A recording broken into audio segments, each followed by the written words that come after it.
வாகன இறக்குமதி தடை நீக்கப்பட்டு புதிதாக ஆரம்பிக்கப்பட்ட நேரங்களில், அதாவது 8 மாதங்களுக்கு முன்னதாக இறக்குமதி செய்யப்பட்ட வாகனங்கள் துறைமுகங்களில் இருந்தே விற்பனை செய்யப்பட்டிருந்தது. அந்த அளவுக்கு வாகனத்தினுடைய கேள்வி அதிகரித்திருந்தது. ஒவ்வொரு நாளும் நிமிடத்திற்கு ஒரு முறை வாகனத்தினுடைய கொள்வனவு சம்பந்தமான தொலைபேசி அழைப்புகள் வாகன இறக்குமதியாளர்களுக்கு வந்து கொண்டிருந்தது. ஆனால் இப்போது ஒரு நாளைக்கு ஒரு அழைப்பு வருவதும் அரிதாக காணப்படுவதாக வாகன இறக்குமதியாளர்கள் தரப்பில் இருந்து தகவல்கள் வெளியிடப்பட்டிருக்கின்றது.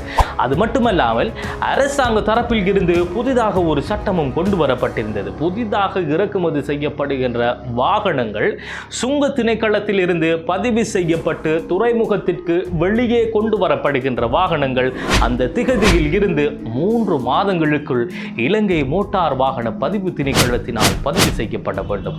அவ்வாறு பதிவு செய்ய தவறும் பட்சத்தில் வாகனத்தினுடைய கொள்வனவு விலையில் இருந்து 3% அபராதத்தினை வாகன இறக்குமதியாளர் அரசாங்கத்துக்கு செலுத்த வேண்டும் என்ற சட்டமும் புதிதாக அமலுக்கு வந்த காரணத்தினால் 3 மாதங்களுக்குள் வாகனத்தை விற்றே ஆக வேண்டும் என்ற ஒரு இக்கட்டான நிலைமைக்கு வாகன இறக்குமதியாளர்கள் தள்ளப்பட்டார்கள்.